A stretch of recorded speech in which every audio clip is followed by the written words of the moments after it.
Hey guys, it's code 0.5 again. Anyway, we've been getting in trouble all day.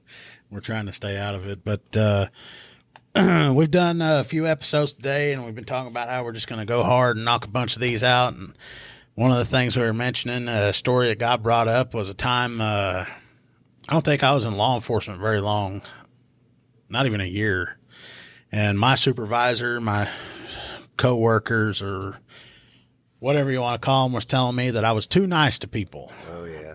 Too nice. Telling me that I let them go too easily, and no matter what they've done, I need to be a little more hardcore and that kind of stuff. And I was like, you know what? I'll show them.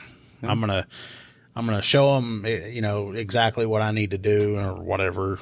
I guess because I was new and they could manipulate me, I decided I was gonna be different, be the hardcore officer. Anyway, I see a vehicle rolling around, and the tag, I can remember the tag was expired by a lot, and I don't know how long it'd been out. I run the tag before I walk up to the car and find out that this thing does not have insurance either. Nope. So I'm like, you know what? There's no brakes in this sucker. I'm impounding this car. I'm giving them tickets. I do not care. Start me the next 62. So I go walking up, got your chest out a little bit because I'm a badass. I'm taking this guy down. I walk up there. Saving the world. I walk up there, and this lady that's driving, I go up there and I asked her for her license and everything. I was like, ma'am, I pulled you over because your license plate's been expired for about 6 months. And she was like, yeah, I know I shouldn't be driving, but I don't have the money right now. I've been having to make the decision on, either buying my medication that I need to survive or getting my tag. And, I'm like, nope, I'm not buying this stuff. I'm going to be hardcore. I'm going to be tough. I'm not listening to it. I'm not biting in on it. No mercy. Yeah. And I'm like, sweep the leg. I'm like, ma'am, I was like, there's, you can't be out driving it. I'm going to need you to, empty the contents of your vehicle, whatever you may need, because I'm going to have it impounded. Jeez. And she was like, okay, yeah, I understand. And there's a guy over there in the passenger seat. So he gets out of the vehicle. I'm still talking to the lady, and she's telling me, she goes, yeah, what little bit money I had left, we had to go to the grocery store, and there's stuff there in the back. And I was like, yeah, you can get your groceries out. That's fine. So I walk back to the car, and I'm sitting here thinking to myself, I'm running all of her info and everything. It's like, yeah, that's right. It's like, I ain't taking no shit off nobody today. I don't need your medication and all this stuff. It's been 6 months. You could have got your tag. So I'm back there, and I'm, typing up what I need to. And I look up, and her son had gotten out and opened up the back. Well, before he could start getting the groceries out, he had to help mom out of the car. And when I say he helped mom out of the car, he pulls out her wheelchair from the back and expands this damn thing in front of me, and then goes around to the side to where his mom is. And the hardcore part of me, I'm still thinking, nope, don't care. She's had plenty of time. She could have taken care of this. I don't care if she is in a wheelchair. So they're over there, and he's helping her out, gets her in this wheelchair. So I'm typing this up. I'm writing citations. She's getting one for her expired tag, and she's getting one for no insurance. And I'm filling out my paperwork for the record that's coming. Don't care. So I get out, got everything printed off, and I have her sign the citation and all that. Walking back to my car, and one of the guys I work with walks up, and he goes, dude. I was like, what? And he goes, you're really impounding this lady's car? I was like, what are you talking about? I go, she ain't got no insurance, and her tag's expired and all that. And he goes, but she's in a wheelchair, dude. And at that time, the badass in me felt like shit. Yeah, you knew you'd crossed the line when you had told her to step out of the vehicle, huh? Oh, yeah. So they get up there, and this guy that I work with is giving me, I still catch hell to this day for this. I'll see them guys working and stuff, and they ask me, have you pulled over any more little old ladies and, taking their wheelchairs from them or anything like that? And And I've still played it out and everything. I still impounded her car from her. She had to have somebody that she knew bring their car over, and they had to hurry and get her groceries in the car because some of them were frozen and all that. And you know what? The entire time, this lady was as sweet as she could be to me and was nice. And, and it even makes me more feel like shit what I was doing, all because I got influenced by others saying, hey, you can't be doing that stuff. You can't be so nice to people. You've got to. And, you know, they gave me hell for this, and they still will. And they're like, man, yeah, there are times that go hard, and then there are times that you don't need to. No. And one of them days you don't need to, that's the day you shouldn't have. Have you seen her out? Have you seen her out? No, I haven't seen that lady since then. You haven't? Oh, man, I felt so bad. I felt like going and getting her car out of impound. Yeah, go get it. Get it out yourself. Especially you get home, and you know, at the time, I'm telling my girlfriend this story. Well, she's girlfriend at the time. She's wife now. In case she hears this, have you ever accidentally called your wife girlfriend like shortly after you got married?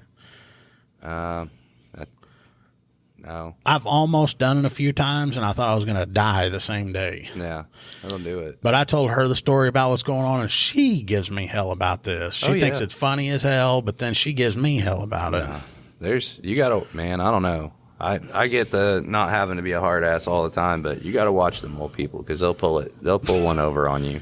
Yeah. They'll get you. They're about that life. Yeah. Well, they'll pull the I'm old and can't afford stuff and all that. And, no. Because we got some old people here in town. We got one that has her son. Oh well, she's passed away now. She was pretty gangster old lady though. She was pretty cool. She called my bluff, so it turned into a whole one-upping match. But her son he's in and out of drugs and taking stuff, and I knew I had a municipal warrant for him, and I was driving past the house, and I saw him go through the back door. As soon as he seen the car, he like turned around and went through the back door. So I come pulling in the driveway, and I go knock on the door, and I'm like, "Hey, I need Mike." And of course, Mom answers the door, and she's older on oxygen, walker, you know, this whole thing. And I'm like, "I need Mike to come out here. I got to talk to him about something." She said, "Mike ain't here." I said, "Well, that's funny because I just saw him go in the back door." And she's like, "I don't know what you saw, but you didn't see that." I said, "Well, ma'am, I really need to talk to him. If you just have him come over here, we get this taken care of." She looked me dead in the face and said, "Go get a fucking warrant." I said, "Game on." So I told the guy that was with me, I was like, "Cut the water off so they can't flush nothing. It's on." I go back to the 81. I type up a warrant. I go get it signed. And by this time, you know, this is during, you know, afternoon. So by this time you get, you know, legal process and everything going. It takes a little bit. It's not as quick as they say, you know, they show in the movies and stuff. So we get it done to that. And I'm just a slow typer. I'm not even going to lie. But anyway, we get it done and I get it signed off and I'm like, all right. So we're stacking up. We're going to go in here and get him. There was some stolen property stuff going on there too. So it wasn't just over the municipal warrant, but anyway, we stack up and we're getting ready to go in there. So we're hitting the police department, open the door, police department warrant, nothing. So finally we're like, okay. So we had a guy boot it. We're still stacked up. We go through the living room and we come around the corner and here's Nana with her oxygen and walker coming down the hallway. "I'm coming. I'll stop." I'm like, let me see your hands. And then I thought about that for a minute. And I'm like, wait, if she takes her hands off the walker, she'll fall. No.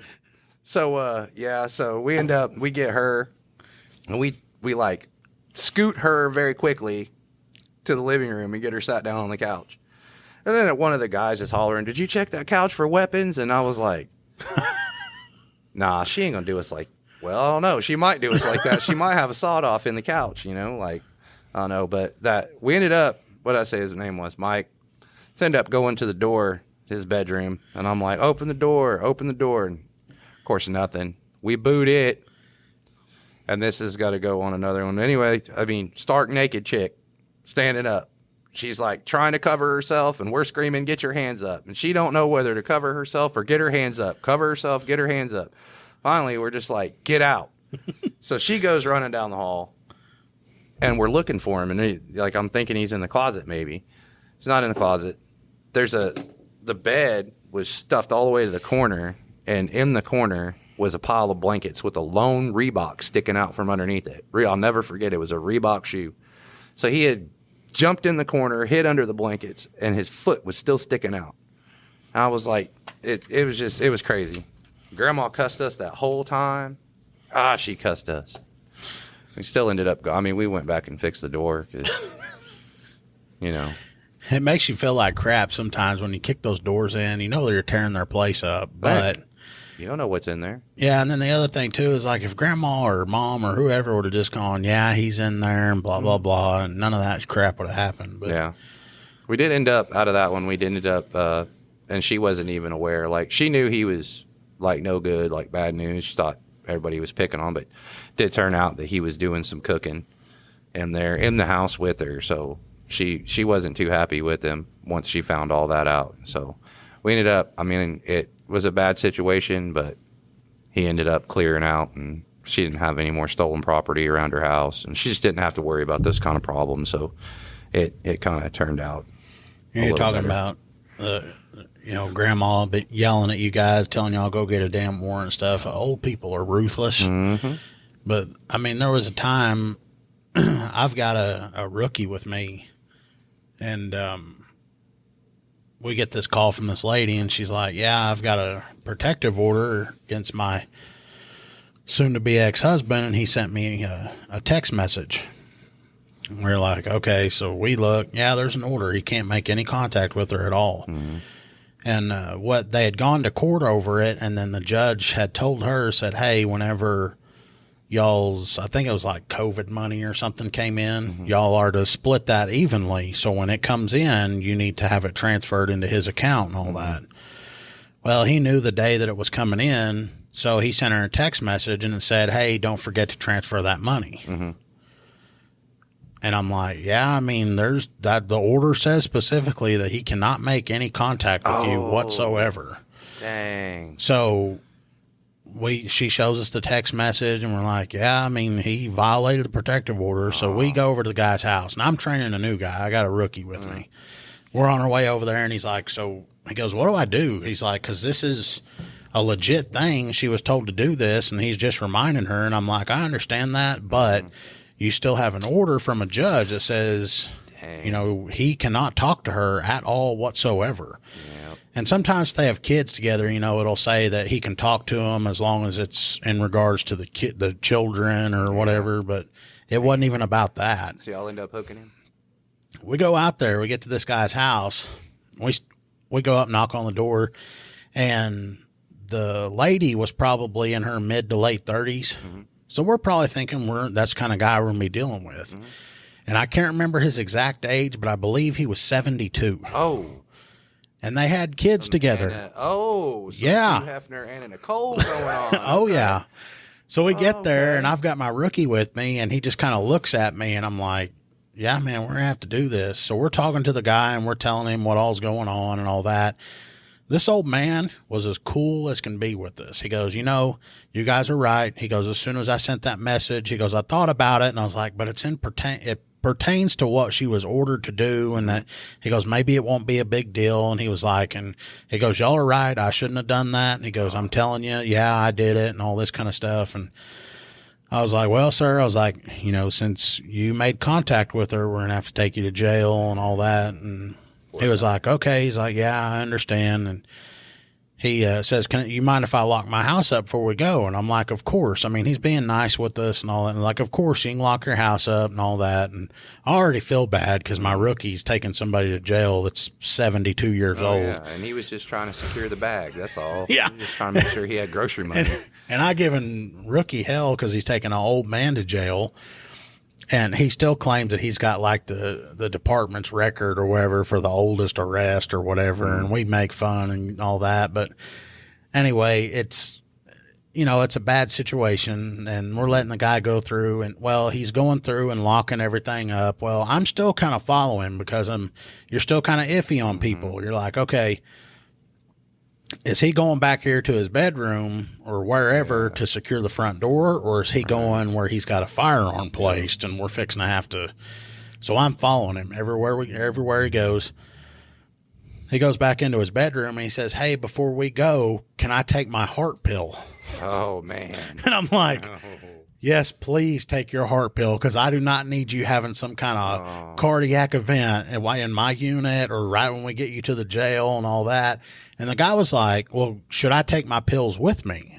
And I was like, "Well, I don't know." I was like, "I don't know how long you'll be in there and all." And he goes, "Well, I'll just bail out in the morning." He goes, "When will I see a judge?" And I told him, and he goes, "Well, I'll just pay my bail in the morning and then I'll be able to come back home and get my medicine." Oh, see, he's just going on vacation then. Yeah, well, that's where I learned my lesson. I told him, "Okay, yeah, that's fine. The next time I do that, I'm telling him, no, go ahead and bring your medicine." He was like in jail for like 3 days for this crap. Yeah.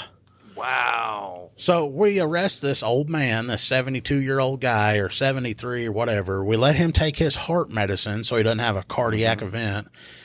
And then while we're en route to jail, he's telling us about how he's a published author. Oh, okay. And we were like, "Oh, okay, that's cool." And then he really starts laying it on thick. I mean, I don't know about my rookie that was with me, but I felt like absolute horse shit. Did he tell a story about this cop that like pulled over his mom or something and like arrested her because her tag was out? Or...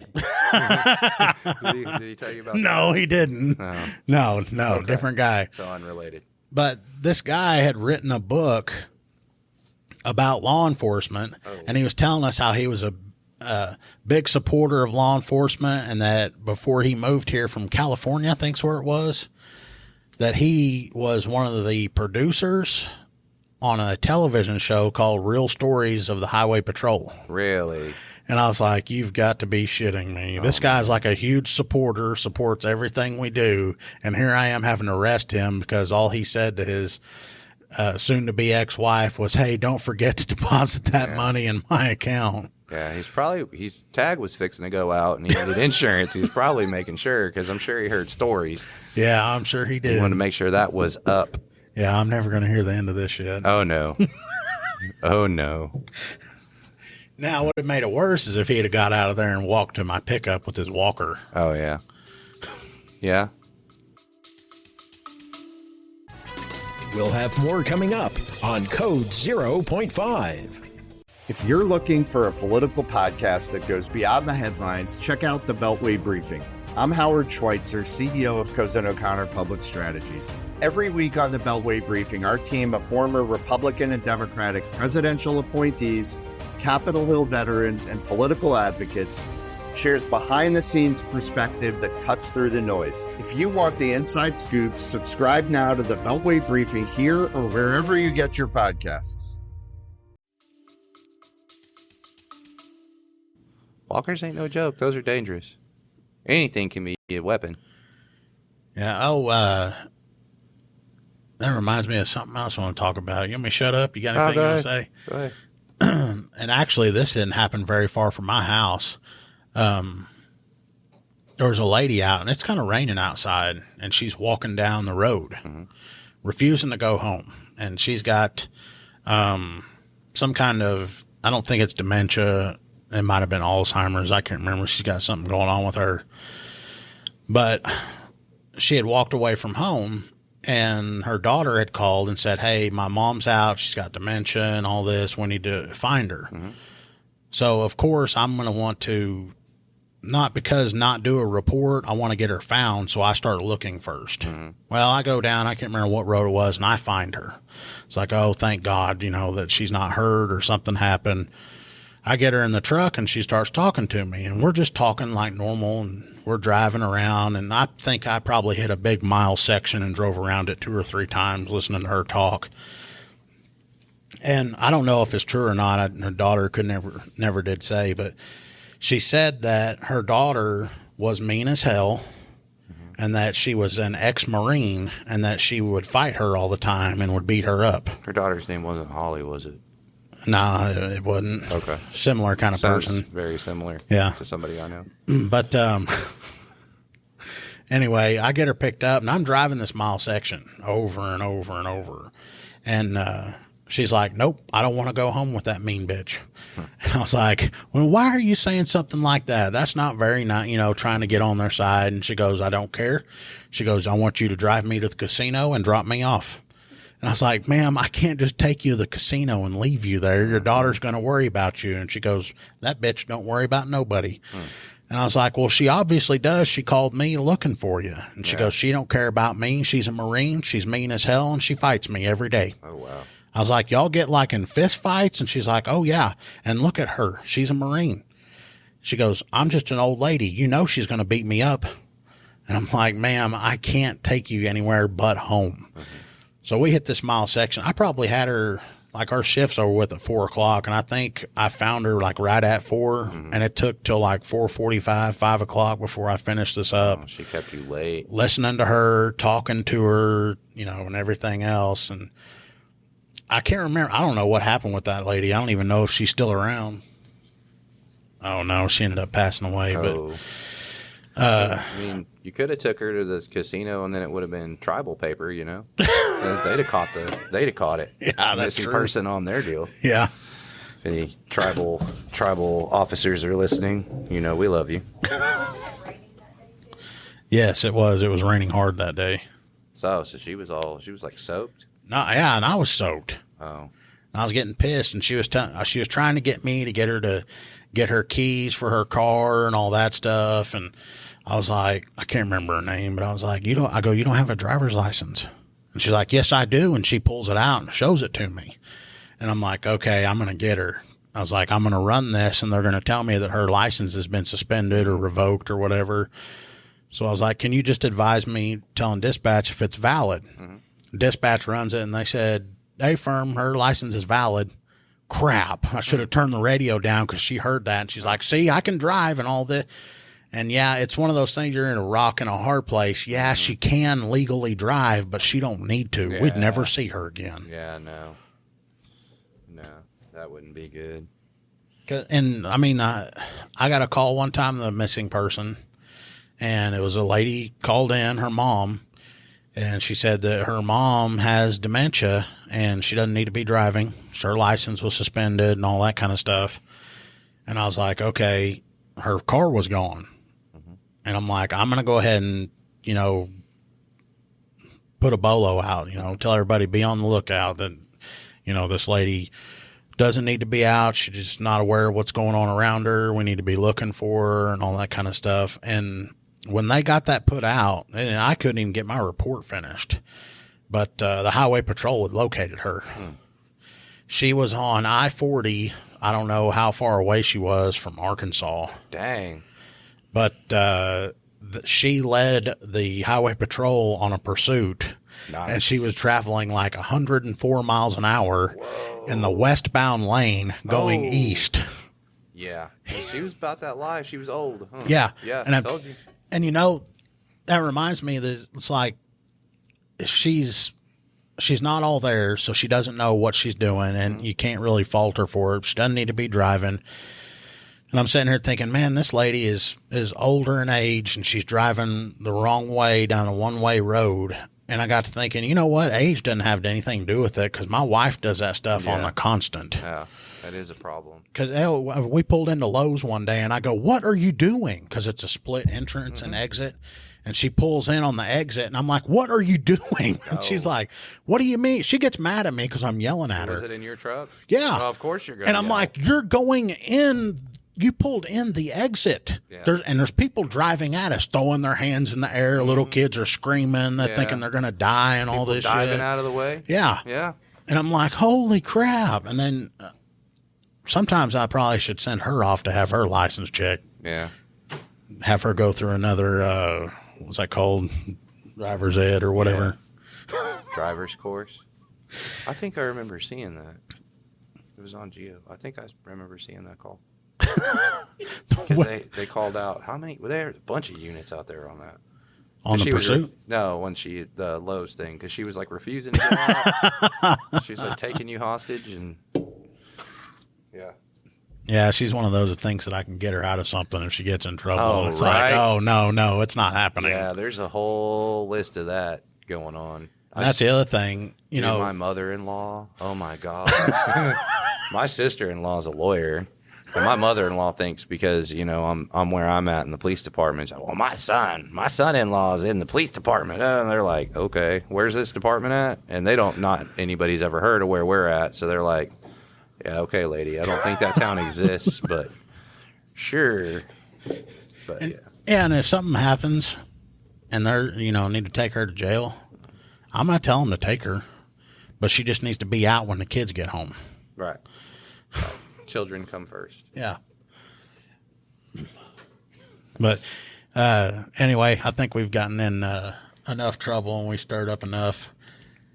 We're going to thank you guys for joining us again on Code 0.5. Make sure you visit us on our website at code0.5.co.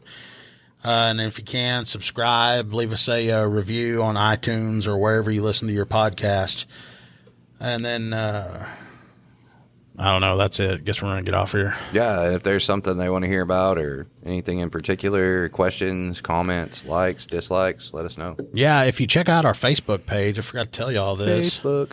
They have I put a link on there. If you guys want to be a guest on the show, you can fill out a form. It's kind of like an application to come be a guest on the show, and then we'll contact you. But anyway, we're going to get off here. Y'all have a good one.